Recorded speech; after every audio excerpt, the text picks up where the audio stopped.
Silakan Bunda. Ibu Arin suaranya mana? Selamat pagi. Mari. Selamat pagi perkenalan semua. dulu. Selamat pagi Pastor.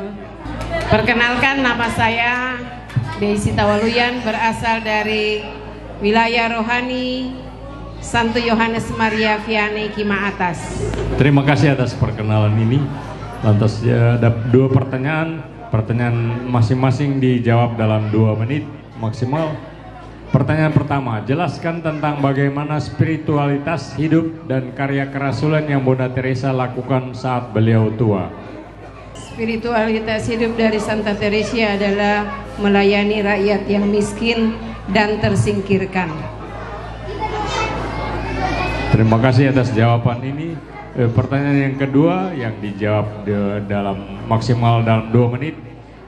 Apa yang saudari ketahui tentang paroki Bunda Teresa dari Kalkuta?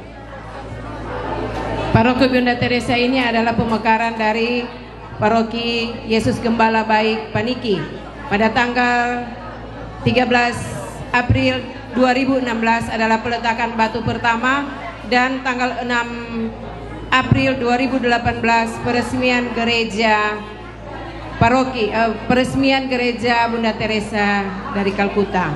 Kemudian pada tanggal 21 Februari 2021 peresmian sebagai paroki yang ke-73 di Keuskupan Manado dengan nama Bunda Teresa dari Kalkuta. Terima kasih atas pertanyaan ini. Dan dengan Pastor Paroki, Pastor Petrus Tinangon PR. Iya, silakan kembali ke tempat. Iya, terima kasih.